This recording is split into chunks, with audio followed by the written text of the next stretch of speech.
স্বপ্ন পড়ে উনুনের আঁচে, পড়ে গ্যাসের ওভেনে, স্বপ্ন পড়ে আঁতুর ঘরে, পড়ে রান্নাঘরের মাঝে।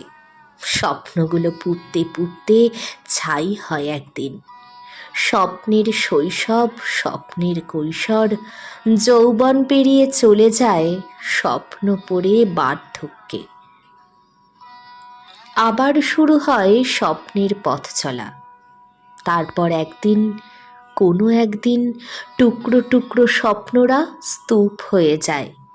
সেই স্তূপে চাপা পড়ে স্বপ্নের ছাই, হারিয়ে যায় স্বপ্নের সত্তা।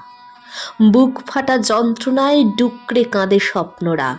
হারানো সে হাহাকারে নতুন স্বপ্ন নয়, লেখা হয় পোড়া স্বপ্নের কবিতা।